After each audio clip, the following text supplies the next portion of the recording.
Hello, everyone. Actually, this is not the presentation that I was supposed to give, and I'll explain why during the presentation. So I'm giving a little bit different presentation that I was planning when I submitted the talk. But first, few words about myself. If you saw me already, I was presenting the first day. I'm an Apache Airflow PMC member and committer, and Apache Software Foundation member, and also a member of the Apache Software Foundation Security Committee. And I'm glad to see you all here interested in security because this is something that most people consider boring and most people don't know anything about. But I'm glad you want to hear about security. Uh, so how it started. So far, far away at FOSDEM in Brussels, long time ago, about a year ago. Um, I was one of those people who raised an attention of all the community about AI slop kind of spamming our repository. One day we got like 50 PRs opened by people using AI. I found out by social engineering techniques who is doing that, like which company is doing that. That was a Scale AI actually, trying to learn from the behaviors of maintainers when they have opened PRs by people and those PRs are kind of very bad, and they were trying to teach their or train their AI on this. I raised that on us, on maintainers basically. I raised that and actually last year at FOSDEM, which was like 12 14 months ago. I During the FOSDEM, I got interviewed by the journalist Lorraine, who wrote that article. You can read that. That was a very interesting one to see how some bad actors, not really nice actors, were using the us maintainers to train the AI in doing things. And by that time, though there were PRs and issues which were kind of like didn't make sense completely because that's how AI was back then. Okay, then the next time at FOSDEM, long time ago, which is like 2 months ago, because FOSDEM was at beginning of March, end of February, beginning of March. Sorry, end of January, beginning of February. I gave a presentation, which I was supposed to give today. That was 2 months ago. And that is like one of the slides with the presentation from the presentation. So like that's about almost the only thing that's left from that presentation. In 2 months, the landscape changed completely, and I wanted to show you how fast things are changing. So this is the history. 1990s. First of all, the thing is like this is all about posting security vulnerabilities to the open source projects. Yeah, we've been handling that for years, and we had people who were posting us uh, issues, potential issues with security. And years ago, it was like mailing list we got. Then we had got some standardization. We have a CVE standard. I don't know who knows what CVE standard is, or like who knows the CVE word in general in the context of security. Yeah. So when you see a CVE, then like you should be scared because like something is bad is happening and you have to handle it somehow. CVE stands for advisory. So this is an advisory that we open source maintainers issue to our users that there is some security issue with our software that they should take a look at. That's basically what it is. In 2015, bug bounties started. So there were companies built on open source that built a whole business model in 2015. Started with like Hunter and few other. It was like triage as a service, which means that somebody could submit an issue to them. They were triaging it. They were getting some funding to give the money to the researcher if the issue was okay, and then they submitted it to open source projects, or actually even the security researchers could report it directly to us and then get bounty, price after that, after we fixed it. So we adapted. We like got the information like who reported that, credits, so that people could get paid for the hard work of trying to find out security issues in our code. That was 2015, and 2024 started with this, and that's exactly where I this first article happened. So we started to get very sloppy reports, like kind of not really CVE, not really issues, some lots of text, very plausible text, like I like looking kind of good, but when you looked at it, it wasn't the right thing. One characteristic of that is was very uh, pleasant. Like it was very, very nice. And then when you responded to those people, you got nice responses. Normally people don't do that. Like that's not what people do. That was like very different, but also those reports were complete crap. And this is what I also at FOSDEM. There was a closing keynote by Daniel Stenberg, who uses curl. Who knows what curl is? Or yeah, lots of people. So he's the main curl maintainer, and he had a very nice talk. And this talk is also outdated, similarly as my talk, about the AI slop he received. And lots of those issues, which are security issues, which didn't make sense. And he announced a few days before that he is closing the bounty program, because a lots of the issues that he gets is just people asking for bounty and sending some reports which made completely no sense. Like he estimated, as far as I remember, is like 3 to 5% of the issues he got were correct, and the rest was complete crap. Yeah. I met Daniel at FOSDEM at the networking party, and like he's really cool guy, and he's very well known, and he can kind of open the eyes so something is happening there, and um, this this was like one of the conclusion that I had 2 months ago at FOSDEM, and in my presentation was that like bug bounties do not work because they incentivize different and wrong things. They incentivize a lot of reports sent. They because people wanted to get money, so they sent 50 reports. Some of them were wrong, some of them were right. It was just big. With AI, it just became very easy to produce a report. You just ask AI, just look at that code, produce me a report, find a security issue and produce a report, and it did. And like most of the time, 2 months ago, it wasn't right, but the bug bounties didn't handle the size of it as well. They got like 10 times, 50 times, or 20 times more reports. So they were not able to triage them themselves. So they offloaded it to us maintainers. We just simply started to forward things to us, and we had to do all the hard work. And of course, we refused, like Daniel Stenberg refused, because that's not right. Uh, and that was the conclusion 2 months ago.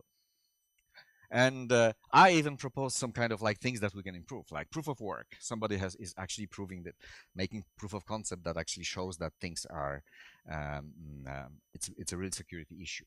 Some kind of reputation scoring that we will share between different organizations, uh, if this person is just AI agent or actual researcher, or some coordinated blacklisting and finding ways how we can detect the slop.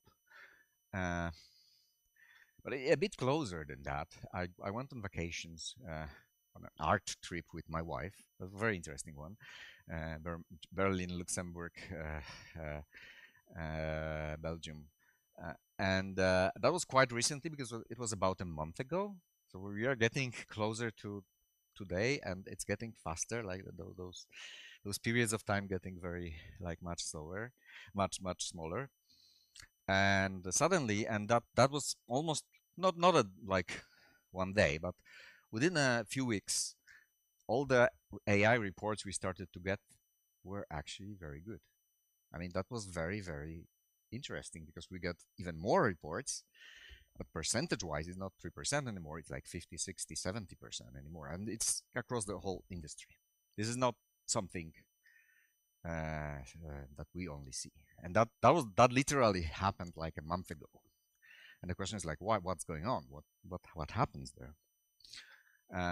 And basically, this whole thing that I came up with, like, this is completely wrong because we don't have to detect the slop anymore because we just stopped receiving the slop, or the slop is just small. We just started to receive a lot of actually valid reports with security, which leads us to Easter, which was like last week, yeah, which is almost now, last 2 weeks, 2 weeks ago. So what happened? And that was like within a few days. You've seen, do you know all those things that happened, like the Trivi, LLM, Light LLM, Axios? That was a targeted attack mm, by bad actors, of course, on open source maintainers of popular libraries, which means that somebody actually very, very meticulously planned and executed an action to take over one library so that when another developer installs that library is infected, and then this developer, potentially release manager for a package, releases a malicious package which is installed by another developer who is, I mean, the drill. And they didn't succeed widely. They succeed a little bit. For example, European Union was hacked through light LLM.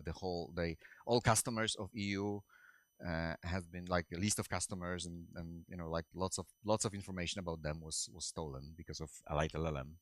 Actually, Apache Software Foundation had some kind of issues with it. Not nothing serious. We contained that. Apache Airflow, we had some issues with that. Lots of other people had also those issues, and they like last 2 weeks were very, very busy. But what it's shown, it's not necessarily like bug in the code itself, but like we as an open source maintainer, we became a primary target for bad actors because it's so easy through us to get to others like European Union and other. I've talked today to one of my big customers. They also had they contained it as well, but that was close. That was very close. And this all happened within a few days. Uh, but what happens also, and that happened last weekend, that wasn't that much noticed, but we know the reasons, and because I'm part of the Apache Software Foundation security team, and I work with Alpha Omega, which is one of the big security-focused funds in US, who they funded, for example, a few bug bounties. Those bug bounties are gone. Like they're not no they started 2015. No anymore, not anymore. Like all the bug bounties lost their funding just one day, a week ago, because they indeed do not work anymore. Like they just forward reports. They don't do triage, and the only thing they do, they actually started to forward reports generated by AI, very good ones sometimes, to maintainers, and they don't do any more work. They cannot because they don't have the capacity. Their business model wasn't prepared for that. So suddenly, it turns out that it gives us more work because because if you have bounties, you can generate lots of good reports because you want to earn money, and it means that maintainers have more work that they have to, analyze and fix and merge and generate patches, and the incentives here are completely broken, like completely broken, and broken to the level that those bug bounties are not there anymore. And suddenly we stopped receiving reports, which is not a good idea, which is not good actually, yeah, in general, because I'll tell why it's not good probably. So my presentation right now is like, can our disclosure standards survive not AI slop, but can we survive AI generating those reports? So what's happening now? And 2 days ago, so like we are speeding up a little bit and getting much closer to what happens. Oh, have you seen that? There's a Linux, one of the Linux Foundation leader was impersonated in Slack and targeted open source developers by sending them some access to AI tools, whatever. And when they went there, a kind of Google fake certificates was installed, and probably lots of people were lured into this phishing campaign, and this phishing campaign was planned very, very well before. Like this account was created months ago, and it was posting good things. It was looking like a real person who is one of the Linux Foundation leaders, but it wasn't. uh, so uh, uh, so again, uh, the thing is, we probably cannot survive it if we don't change. So like we have to change our disclosure standards and how we are dealing with security issues. And why? Mm, what happened recently as well, and that still lasts 2-3 days. So Cloud announced the Mythos preview model, and they said they are not gonna disclose it because it's too good. It's just freaking good in security. It just finds all the security issues that you have there in an open source project, in whatever source you are looking at, all of them, like including some of them that were there in 50 years. or 25 years or 30 years, whatever. So suddenly it turns out this AI, because AI is not good for everything. We saw earlier talks, PJ talked about like how like it doesn't really work for creating big system and stuff like that. But security is very narrow thing. It's just you find a problem, you match it with existing kind of patterns, you match it with like the actual kind of standards for the application, and then there you go. And then if you are pretty good in generating small amount of code, those patches for security are usually very small, usually 1-2 lines, or even like just brackets missing or something like that. So it turns out that this model is not going to be published because it found thousands of high severity vulnerabilities, some in every major operating system, in every major browser. This happened 3 days ago. There were rumors about that. We knew about that before because we were talking with Alpha Omega and Apache Software Foundation, but that became public literally 2-3 days ago. This is like why I changed the presentation, because like things are changing fast. So the model actually acts as a senior security researcher level now, in terms of, and that's of course a little bit of marketing, and you don't have to believe in that 100%, but earlier version of that model apparently were running in a sandbox not connected to internet in Anthropic, and this model is actually looking for security issues and work around them. It tried to break in the systems, but it turns out that it actually even found a way to break out of the system and started sending email to the CEO of Anthropic, because even if it didn't have access to internet, it started to publish some security findings in the internet. It's that good. Yeah. So basically right now what happens is like you put, with those models, you'll put it on the software and it finds all the issues. Like not 100%, but like vastly more number of issues than it used to find. And something that Pavel Piotr spoke about before at the previous presentation, they're also extremely good in analyzing binary code as well, not only source code. So like actually those models finds security issues in closed source projects as well, in closed source binaries that they are scanning, just like that, without knowing the source code. They are decompiling it, and they are actually finding the issues. And I don't want to scare you, but like it is a bit scary. Yeah. So what are the consequences? Bug bounties are closed. They are all out of business already. That happened. Many security researchers probably will be out of business very soon, because like they will not do what they were doing. They will be running AI, but anyone can run AI. You don't have to be a security researcher if the reports produced are that good. So speculation, some of them might turn into the dark side. Now you know why the theme of some of my slides is what it is, which will make situation even worse. So what happened with open source software? Maybe it's going to be hacked immediately one day, and we'll find all the security issues. Somebody will find it, and kind of everyone who is using open source, like compiled code as well. That's what Piotr explained. So companies using any software, both open source and not, will be hacked one day, because like you will find all the security issues one day, like people who have access to those models and want to use them, and state actors as well, and lots of other people. That's a bit scary. So what happened really 3 days ago, Anthropic and Google and a few other companies, I'll show the slide in a moment, they announced Project Glasswing, which is, yeah, those are the companies. It's like coordinated efforts to turn security issue handling upside down, because we have to go from reactive to proactive. So we have to, basically what we have to do now, and we have probably a few months for that. And that's my personal opinion. Again, like all that I'm telling right now about like possible consequences is something that I think, like there are lots of people who didn't yet grasp the whole kind of severity of the situation, or maybe I am too much concerned, or too I see it too dark, but it's not dark. It's more like realistic, I think. But yeah, it's just my view, not Apache Software Foundation, or not in general. But I'll get to that in a moment. So uh, we have some light side as well here. So right now, suddenly, those big companies, big techs, which are bad actors, yeah, we know that all.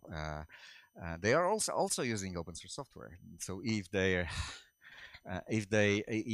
open source is hacked, they are hacked as well in general. So right now we have $100 million credits for trusted organizations like Apache Software Foundation and others. So we will be able to run the models continuously on our software before they are released. We even got open source organization got 4 million of direct money, and we Apache Software Foundation we got $1.5 million plus $250 from Apache from Alpha Omega. And we launched the Responsible AI Initiative because we also think we have to be independent from the source of money being just the big ones. So we are launching a campaign of getting $10 million over the next 3 years just to help us to fund all the work necessary to do all the scanning. Because without that, we think, well, not only that, we also want to work on ethic AI and a few other things that were discussed before. But we need some money to actually be able to sustain the AI. And we already have, big part of it started. So this is what we are doing: access to AI models, support of the project level ecosystem, community engagement, and global participation. So we need to work as an industry together to do something with that. Uh, so we are in this moment, like with some dark side and light side. Of course, the light side. Of course, those are generated by AI. If you didn't ask, yeah. Okay, that's it. Thank you very much. Do I have any questions?